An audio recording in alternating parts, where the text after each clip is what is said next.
Historians and educators bear the burden of truth, educating, not misleading. So when those we entrust with our education betray our trust by knowingly feeding us falsehoods, that cuts deep. As the Great Replacement stirs debate and is covered up by the elites, the calling of truth and righteousness grows louder and the betrayal of educators cuts deeper. MrBeast is one of YouTube's leading historians with over 1.2 million subscribers and is an infamous far-left agitator who has been called out numerous times pushing a far-left agenda. In the video we're taking a look at today, The Great Replacement Theory Explained, in which he attempts, and fails, to debunk the Great Replacement, is one such example. This video is part 2 to my first video that I uploaded the other week, The Great Replacement Explained, where I debunked a little bit of his video, so consider checking that video out first and then come back to this video. Feel free to grab a drink, grab some popcorn, sit back, relax, and enjoy this video, as I found 16 lies in this video that need debunking. I'm Malachi Brogdon, and if you would like videos similar to this, make sure you like and subscribe and tell me in the comments down below. White genocide conspiracy theory, which revolves around the beliefs that powerful people are trying to prevent whites from having kids. Line number 1. White people aren't encouraged to forego children. Science that encourage only white people to sterilize themselves, the fact that millions of white babies across the West are aborted every year, the constant gaslighting of women into not having children, saying it's racist for white people to have children, saying or destroying the earth having children, messaging that only occurs in Western countries, mind you. So I'd say yes, white people are encouraged to forego children. This theory is manipulative because it equates normal patterns of immigration with murder. Line number 2. Mass non-white immigration since the mid-1960s is a normal pattern of immigration. All white countries strictly limited or banned outright the immigration of non-white peoples to their nations until circa the mid-1960s. The mass movement of non-whites to Europe, North America and Australasia is historically abnormal in the grand scheme of things. Even if mass migration as a concept is considered, countries such as the US opened and shut their borders for mass European migration in 15-year intervals to allow them to assimilate and to not cause a strain on their resources, while Australia banned non-white immigration and strictly limited non-Anglo-Celtic immigration. Any way in which you try to frame mass non-white migration since the mid-1960s as a normal pattern of immigration will be a fruitless endeavor in the realm of solely idiots and liars. Here's the thing though, not only are those who preach about the Great Replacement theory manipulating us, but as it turns out, the entire theory is bullcrap. It's literally not backed by evidence at all. Line number 3. The Great Replacement reality is not backed by any evidence. Here's a quick sideshow documenting the Great Replacement everywhere in the West, from London and the United Kingdom to New York and the United States to Canada as well as Australia. The Great Replacement is real and is 100% backed by evidence. I am curious as to where MrBeast sources his claim that there is no evidence at all supporting the Great Replacement theory. Who counts as white isn't based on genetics or even demographics. It's based on politics.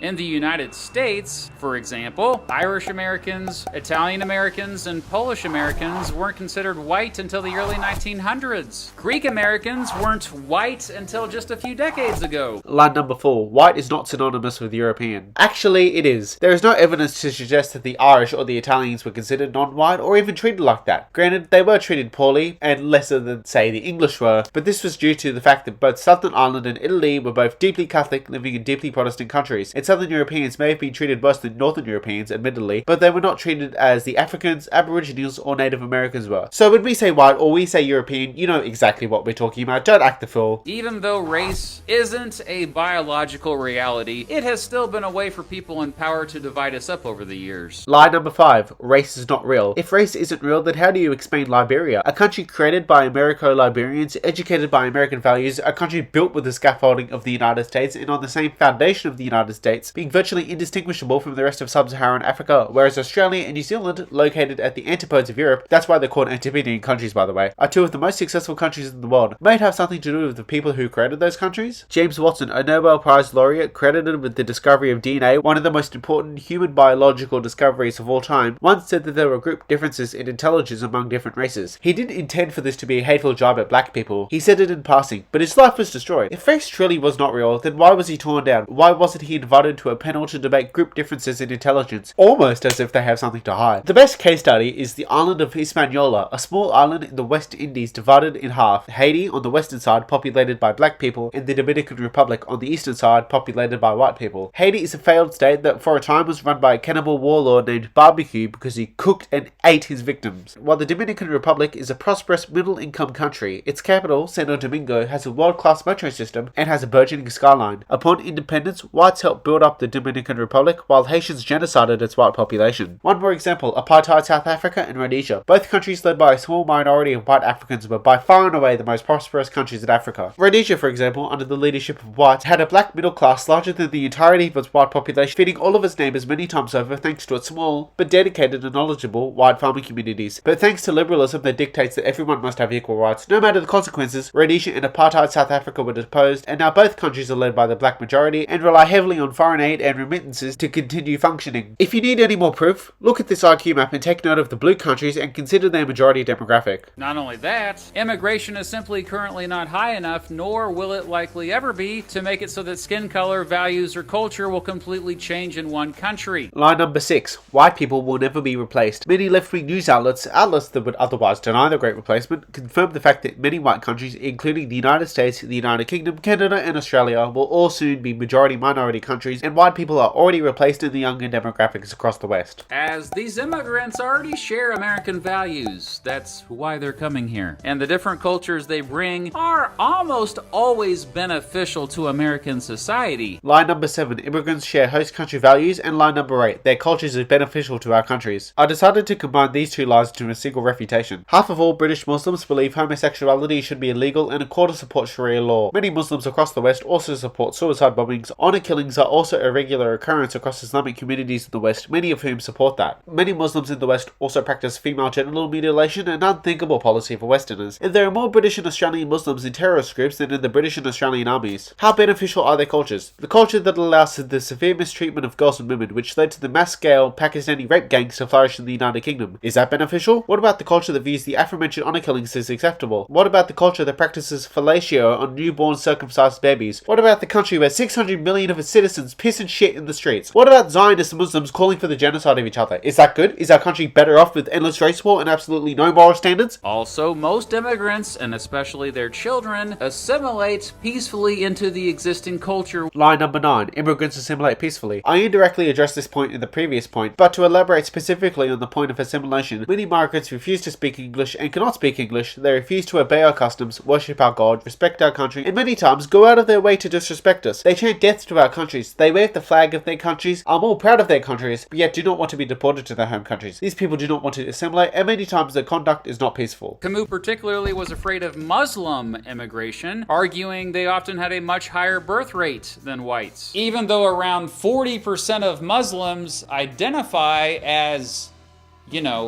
white, but I digress. Line number 10. 40% of Muslims are white. As mentioned earlier, white is synonymous with European, and unless Kosovo, Albania, and Bosnia and Herzegovina all have a combined population of 1 billion, this claim is demonstrably false. Grok estimates that there is a white European Islamic population of around 1% of all Muslims, and even if you take into account the Middle Eastern and Northern African Islamic populations, that number only rises to around 20% of all Muslims. I truly do not know where he got this 40% of all Muslims are white number from. The scariest thing about this being so mainstream is that it has led to violence. A lot of it. Line number 11. The Great Replacement theory leads to violence. This isn't so much a lie as it is a straw man, but it's still a lie. You have a couple of bad eggs in Oslo, Christchurch, El Paso, and Buffalo. That is not indicative of the entire nationalist movement. Let me be the first to condemn these mass casualty events. As a Christian, murder is an affront to God and deserving only of the death penalty. However, the reason these people feel the need to resort to these extremes is because they are not being listened to and they have no other avenue of recourse. Videos like MrBeast will lead to more terrorist attacks committed by antisocial losers. You want to stop far-right terrorism? Stop importing hostile third worlders who will destroy our nation. Just because your friend Jessica doesn't get sunburnt as often as you doesn't make her any less human. Line number 12. Nationalists believe non-whites are subhuman. This is another one of those fallacies he claims to care so deeply about, and it's a complete misrepresentation of the Great Replacement. He talks about the origin of skin color, which is completely irrelevant, and then inserts that snide remark obviously as a way to discredit nationalists. Undoubtedly, there are some nationalists who unfortunately believe non-whites are inferior, and it is true that while races are different, that doesn't mean that non-whites are inferior. I, as a Christian, believe in the inherent dignity and worth of all human beings as creations of God, no matter the race, and I think you'll find that most nationalists don't worship Hitler and want a second Holocaust, but rather just want their country back and for their country to not be alien. That's all they want, and what's wrong with wanting that? There is plenty of research that actually shows that diversity enriches societies. Line number 13. Diversity is a strength. Australia, Canada, the UK, and every Western European nation were completely homogenous until the era of mass migration, and even in countries such as the UK, Canada, or Belgium where separatist groups existed, they could at least tolerate the other group, and a high trust society existed in which crime was very low and criminals were appropriately dealt with. However, ever since the era of mass migration, this has simply not been the case. We live in a low trust society where crime is high, women are scared to walk alone at night in fear of being accosted by our greatest strength, and people do not have anything in common with their neighbours anymore. South Africa, a nation which has historically had a high level of diversity, is South Africa a country to emulate? It has high diversity, therefore it's got to be the strongest country in the world. What would be more beneficial? A group of the same race but each member has a unique opinion, or a group of different races but each member has the same opinion? What is better, diversity of race or diversity of thought? They argue that it's natural for humans to act in the interest of their own race, even at the expense of others outside of their group. It's bullcrap. Line number 14. It isn't natural for in-group members to act in the interest of their own group. Across the animal kingdom, animals of different packs, take for instance wolves, have clearly demarcated and respected boundaries for their respective packs and tend not to trespass into a rival pack's land. Across the West, if you've ever noticed a takeaway shop worked entirely by a foreign race, take a look at the boss. Many foreigners who run businesses exclusively hire employees of their same race. There are many examples of non-whites prioritizing their own race first over everyone else, and whites not doing that. And there's nothing wrong with prioritizing your people over other people's, it's normal to do that. I just want white people to put ourselves first for once, and for non-whites who wish to put their interests above ours to go home. How exactly are whites being exploited? This is manipulative because it points to a vague threat to make you feel scared, yet doesn't provide good evidence of specific exploitation of whites. Line number 15. Whites aren't being exploited. Look at the economy, look at the housing market, look at the streets. In what manner are whites not being exploited? Our countries are being flooded with migrants for the sole purpose of driving wages down and driving property prices up, under the guise that this is good for the economy. And if you look at only GDP, then sure, it's good for the economy, but that doesn't take into account per capita or inflation. Compare the GDPs of India and New Zealand, and India blows New Zealand out of the water. But adjusting for per capita, New Zealand is obviously a far richer country with a far higher quality of life than India. Where would you rather live, Auckland or Calcutta? Whites dealt a poor economy and a poor housing market, but we do not receive any of the alleged benefits of mass migration. Where are the benefits? Show me the benefits. Crime is up, trust is down, the cost of living is through the roof, wages are on the floor, division is up, social cohesion is non-existent, many migrants don't even work, they mooch off welfare and drain our economy, we are going broke because of them. In what way are we not being exploited? So here is a picture of the mayor of the London borough of Camden. She is the first black mayor of Camden, and no, is not a supremacist of any kind. What I particularly found fascinating about this one is that the meme implies she needs to be deported back home.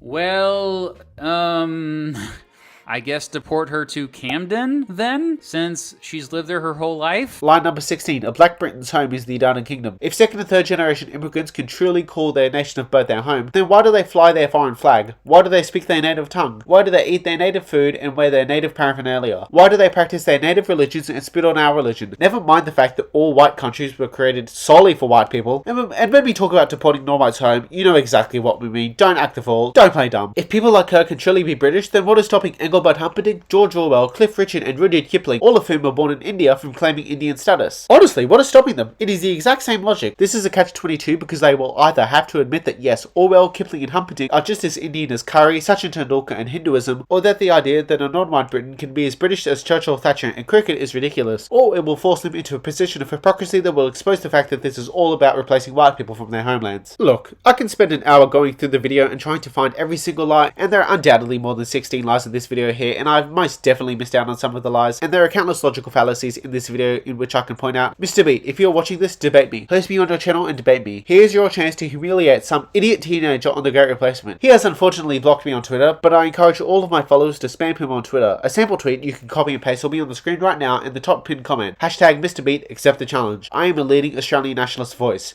If I am such an idiot, rip me a new one live in front of the whole world and show the whole world that I'm just an idiot. Or are you afraid of getting smoked by a teenager? I'm not some irrelevant kid. I've debated Drew Pavlou before, and I will likely debate him in the next week or two. He's debated the likes of Jackson Hinkle, Alex Jones, John Davis and Richard Spencer. The question is, are you game? Because I am. An interesting thing to note about this video is that the production and editing is very different to his other videos, if you haven't noticed. I say this video has the best editing out of all his videos. Surely it's not out of the realm of questioning that MrBeast was paid by a group with a stake in replacing the white majorities across the West. For all of you who are still watching, let me extend my warmest Thanksgivings, and I ask that you would like and share the video, subscribe to the channel as well as my Substack, and consider joining my Patreon for as little as $5 Australian a month, where you can get shoutouts at the start of my video. As I said, I will likely be debating Drew Pavlou in the next week or two, so make sure you are following me on Twitter as well as all my other social medias. God bless you all for watching, and goodbye.